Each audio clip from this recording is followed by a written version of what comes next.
بسم اللہ الرحمن الرحیم۔ شروع اللہ تعالیٰ کے ببرکت نام سے جو بڑا مہربان اور نہایت رحم کرنے والا ہے۔ السلام علیکم ورحمۃ اللہ وبرکاتہ۔ اردو جماعت ہفتم، سبق نمبر 3، جس کا عنوان ہے مؤذن رسول صلی اللہ علیہ وسلم۔ بچوں، مؤذن رسول صلی اللہ علیہ وسلم حضرت بلال رضی اللہ عنہ کو کہا جاتا ہے۔ حضرت بلال حبشی رضی اللہ عنہ وہ مشہور صحابی ہیں جو مسجد نبوی کے ہمیشہ مؤذن رہے۔ وہ ایک سچے اور پکے عاشق رسول تھے جنہوں نے حضور کے عشق میں ڈوب کر ہر طرح کے ظلم و ستم کا سامنا کیا اور دین اسلام کو قبول کرنے کے لیے ہر طرح کی تکالیف کا دلیری سے مقابلہ کیا اور صبر سے کام لیا، اور ان کے صبر کا آخر کار ان کو یہ صلہ ملا کہ آپ حضور کے دربار میں مؤذن بنے اور سفر خضر میں ہمیشہ اذان کی خدمت ان کے سپرد ہوئی۔ بچوں، یہ تو تھا مختصر سا حضرت بلال کا تعارف۔ چلیں ان کے بارے میں مزید جاننے کے لیے سبق کا آغاز کرتے ہیں۔ اہم الفاظ: مذمت، برائی، پردہ نشیں، پردے میں بیٹھنے والا، دل دوز، دل پر اثر کرنے والا، لرزہ براندام، خوف سے تھر تھر کانپنا، حس، گھر ایک جگہ قیام کرنا، تاثیر اثر ہونا، والہانہ، بہت زیادہ شدت سے، تطہیر پاک کرنا۔ مکہ میں وادی ہرا کی سرزمین گرمی کے باعث گرمی کی وجہ سے مشہور ہے۔ گرم اور تپتی دوپہر میں کچھ لوگ ایک شخص کو زبردستی دھوپ سے انگارہ بنی ہوئی زمین پر لٹا کر بھاری پتھر اس کے سینے پر رکھ رہے تھے۔ انگارہ بنی ہوئی زمین، ایسی زمین جو آگ اگل رہی ہو، تاکہ وہ شخص حرکت نہ کر سکے یعنی کہ اپنی جگہ سے ہل نہ سکے، مگر اس شخص کی زبان پر صرف ایک ہی پکار تھی: احد احد۔ احد احد کا مطلب ہوتا ہے واحد، یعنی کہ اللہ تعالیٰ وہ واحد ذات ہے جس پر میں ایمان رکھتا ہوں۔ یہ ظلم و ستم سہنے والا شخص کوئی اور نہیں، ظلم و ستم، زیادتی سہنے، برداشت کرنے والا شخص کوئی اور نہیں، حضرت بلال رضی اللہ عنہ تھے۔ ان کا پورا نام حضرت بلال بن رباح تھا۔ آپ کے والد کا نام رباح اور والد کا نام حمامہ تھا۔ وہ دونوں حبشی غلام تھے۔ اسلام قبول کرنے کی وجہ سے ان کا کافر آقا امیہ بن خلف انہیں سخت سزائیں دیتا تھا۔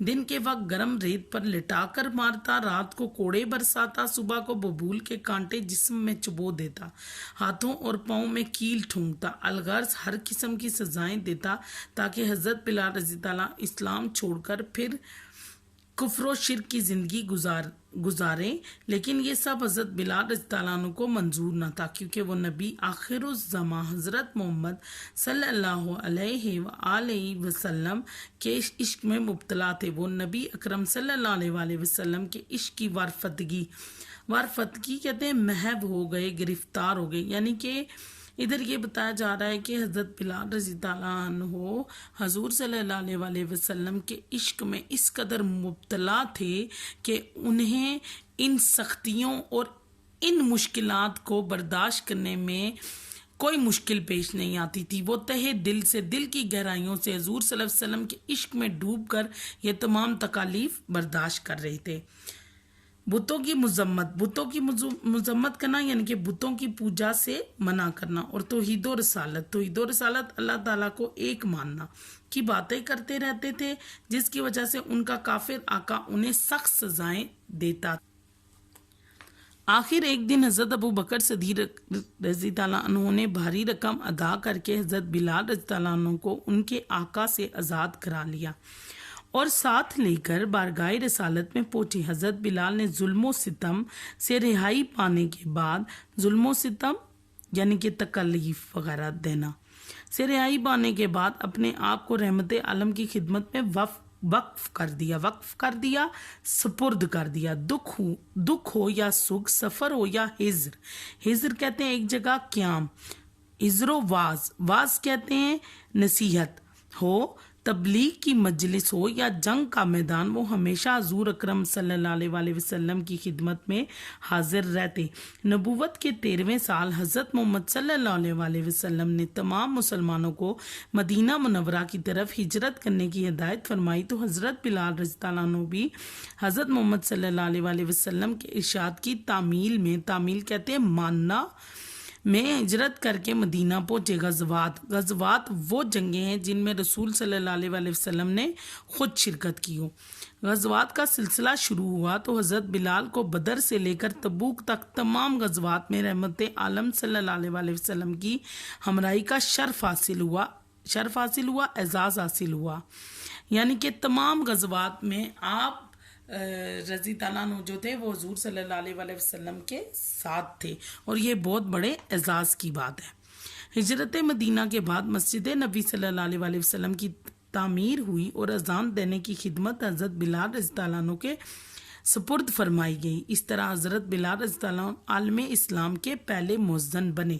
بچے ایک اور اعزاز کہ وہ عالم اسلام کے پہلے مؤذن تھے، یعنی کہ پہلے اذان دینے والوں میں سے تھے۔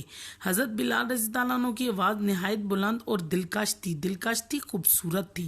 ان کی آواز میں ایسی تاثیر اثر تھی کہ جو بھی سنتا سب کام چھوڑ چھاڑ کر والہانہ نماز پرجوش انداز میں، یعنی کہ پرجوش نماز، یعنی کہ ان کے اندر نماز کا جوش اتنا زیادہ ہوتا تھا کہ وہ اپنے تمام کام چھوڑ کر مسجد کی طرف لپک پڑتے یعنی کہ دوڑ پڑتے تھے۔ یہ سب تھا بچے حضرت بلال رضی اللہ عنہ کی آواز کا کمال، آواز سے بھی زیادہ ان کی اس محبت کا کمال۔ اس محبت کی وجہ سے آواز میں اتنی خوبصورتی اور اتنا اثر تھا کہ لوگ رہ ہی نہیں سکتے تھے نماز پڑھے بغیر۔ 8 ہجری میں جب مکہ فتح ہوا تو تطہیر کعبہ یعنی کہ جب پاک کر رہے تھے کعبہ کو، یعنی کہ کعبے کی صفائی وغیرہ کر رہے تھے کے بعد آپ صلی اللہ علیہ وسلم نے حضرت بلال رضی اللہ عنہ سے فرمایا، اے بلال، کعبے کی چھت پر کھڑے ہو کر توحید کی صدا بلند کرو۔ حضرت بلال رضی اللہ عنہ نے حکم کی تعمیل کی جب وہ اپنی دلکش آواز میں اشہد ان لا الہ الا اللہ و اشہد ان محمد رسول اللہ پکار رہے تھے تو زمین و آسمان پر سناٹا چھایا ہوتا، خاموشی چھائی ہوئی تھی۔ یعنی کہ دیکھیں ایک اور اعزاز، ایک اور حضرت محمد صلی اللہ علیہ وسلم کی طرف سے ان کو اعزاز دیا گیا کہ جب انہوں نے تطہیر کعبہ کیا تو آپ کو کہا کہ آپ آواز بلند کریں، توحید کی صدا آپ کعبے کی چھت پر بلند کریں، اور ان کی آواز میں اتنا اثر تھا کہ ہر جگہ خاموشی چھا گئی۔ 11 ہجری میں سرور کائنات نے سفر آخرت فرمایا تو تمام صحابہ کرام رضی اللہ عنہ کی طرح حضرت بلال رضی اللہ عنہ پر بھی غم کا پہاڑ ٹوٹ پڑا۔ رسول اکرم صلی اللہ علیہ وسلم کے وصال کہتے ہیں فوت ہونے کے بعد حضرت بلال رضی اللہ عنہ خلیفۃ الرسول حضرت ابو بکر صدیق کی خدمت میں حاضر ہوئے اور عرض کی، اے خلیفۃ الرسول صلی اللہ علیہ وسلم، میں نے اپنے آقا صلی اللہ علیہ وسلم کو یہ فرماتے سنا تھا کہ مومنین کے لیے سب سے افضل عمل جہاد فی سبیل اللہ ہے۔ افضل اعلیٰ عمل طور طریقہ میرا ارادہ ہے کہ اب میں مرتے دم تک جہاد میں مشغول رہوں، مصروف رہوں۔ حضرت ابو بکر صدیق رضی اللہ عنہ نے انہیں اجازت دے دی اور وہ شام جانے والے لشکر میں شامل ہو گئے۔ اس کے علاوہ حضرت بلال رضی اللہ عنہ نے حضرت عمر رضی اللہ عنہ کے دور خلافت میں بھی شام میں رومیوں کے خلاف جہاد میں حصہ لیا اور داد شجاعت یعنی کہ جیت گئے اور جیت کی داد وصول کی۔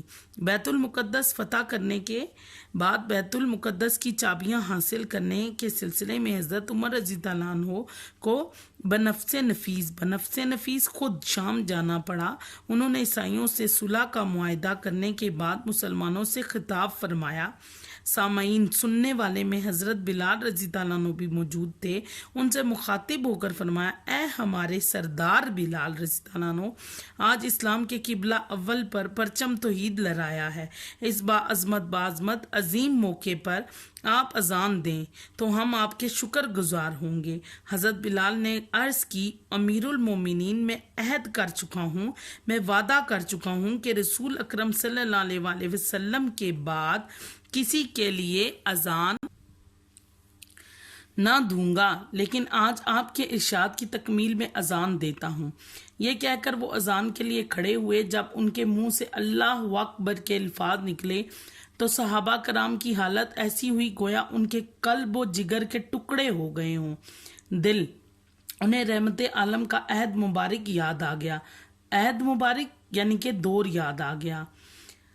بچوں، یہ حضرت بلال رضی اللہ عنہ کا عشق تھا کہ انہیں بار بار، یا ان کی آواز میں اتنی تاثیر تھی کہ جب بھی کوئی موقع آتا تو انہیں اذان کے لیے کہا جاتا، اور ان کی اذان میں اتنا اثر ہوتا کہ سننے والوں کے دل بالکل لرز جاتے اور وہ جوش اور جذبے میں آ جاتے اور ان کی حالت جو تھی وہ خراب ہو جاتی۔ شام کے مارکوں کے بعد حضرت بلال رضی اللہ عنہ نے وہیں کے گاؤں خولان میں مستقل سکونت اختیار کر لی، سکونت رہائش اختیار کر لی۔ ایک رات خواب میں دیکھا کہ حضور پر نور حضرت محمد صلی اللہ علیہ وسلم تشریف لائے اور فرما رہے ہیں، اے بلال رضی اللہ عنہ، کیا ابھی وقت نہیں آیا کہ زیارت کے لیے آؤ؟ اس خواب نے عاشق رسول صلی اللہ علیہ وسلم کا دل و دماغ جھنجھوڑ ڈالا، ہلا کر رکھ دیا۔ بے تابی اور بے چینی سے انہوں نے مدینہ منورہ کا رخ کیا۔ روضہ اقدس پر حاضر ہوئے تو صبر کا دامن چھوٹ گیا اور اس قدر روئے کہ دیکھنے والوں کی آنکھوں سے بھی اشکوں کا آنسوؤں کا ایک سیلاب جاری ہو گیا۔ اس موقع پر حضرت امام حسن رضی اللہ عنہ اور حضرت امام حسین رضی اللہ عنہ بھی موجود تھے۔ اپنے محبوب کے جگر گوشوں کو سینے سے لگا کر بار بار ان کا منہ چومتے انہوں نے خواہش کی کہ بابا بلال رضی اللہ عنہ کل فجر کی اذان روضہ رسول صلی اللہ علیہ وسلم پر آپ دیں۔ حضرت بلال رضی اللہ عنہ اپنے آقا کے جگر گوشوں کی خواہش کو کیسے ٹال سکتے تھے، منع کر سکتے تھے۔ فجر ہوئی تو روضہ رسول کے قریب اذان کے لیے کھڑے ہو گئے۔ سارا مدینہ ان کی آواز سننے کے لیے امڈ آیا، یعنی کہ سارے مدینے کے لوگ ان کی اذان سننے کے لیے باہر آ گئے۔ جو ہی انہوں نے اذان دینا شروع کی، مدینہ منورہ کی پوری فضا میں حشر برپا ہو گیا، یعنی کہ شور و گل ہنگامہ مچ گیا۔ جب حضرت بلال رضی اللہ عنہ نے روضہ رسول کی طرف انگلی کا اشارہ کر کے اشہد ان لا الہ محمد الرسول اللہ کہا تو پردہ نشین خواتین بھی بے تاب ہو کر گھروں سے باہر نکل آئیں۔ پردہ نشین وہ جو عورتیں پردے میں گھروں میں بیٹھی ہوتی ہیں، وہ بھی برداشت نہ کر سکی اس اذان کی آواز، کیونکہ بچوں اس اذان میں وہ عشق اور وہ سچائی تھی جو آج کل کے دور میں کبھی نہیں مل سکتی۔ وہ محبت، وہ عشق تھا جس نے اتنی سختیاں برداشت کی، اتنا کچھ برداشت کیا تھا، تو کیسے نہ ان کی آواز میں یہ درد موجود ہوتا۔ روتے روتے لوگوں کی ہچکیاں بند گئی، یعنی کہ وہ بہت زیادہ دکھ سے رونے لگے۔ ایسے معلوم ہوتا تھا کہ ہادی برحق حضرت محمد صلی اللہ علیہ وسلم نے آج ہی وصال فرمایا ہو، یعنی کہ لوگوں کو ایسے لگ رہا تھا پھر سے وہ وقت آ گیا، اور ایسا لگ رہا تھا کہ جیسے آج ہی حضور صلی اللہ علیہ وسلم اس دنیا سے پردہ فرما گئے۔ کہا جاتا ہے کہ حضرت محمد صلی اللہ علیہ وسلم کی رحلت مین وفات پاگے کے بعد مدینہ منورہ میں ایسا دل پر اثر کرنے والا منظر اور پر اثر منظر آج تک کبھی دیکھنے میں نہیں آیا، یعنی کہ حضور صلی اللہ علیہ وسلم کے مرنے کے بعد ایسا دن کبھی کسی نے نہ دیکھا تھا جو اس دن ہو رہا تھا، یعنی کہ اتنا اثر کرنے والا منظر تھا کہ تمام لوگ حیران ہو رہے تھے کہ اس اذان میں کیا ایسا جادو ہے۔ 20 ہجری کو حضرت بلال رضی اللہ عنہ نے سفر آخرت اختیار کیا۔ اس وقت ان کی عمر 60 برس کے لگ بھگ تھی۔ دمشق میں باب الصغیر کے قریب ان کی تدفین ہوئی، دفن کیا گیا۔ امیر المومنین حضرت عمر فاروق رضی اللہ عنہ کو حضرت بلال کی وفات کی خبر پہنچی تو روتے روتے نڈھال ہو گئے، سست ہو گئے، تھک گئے۔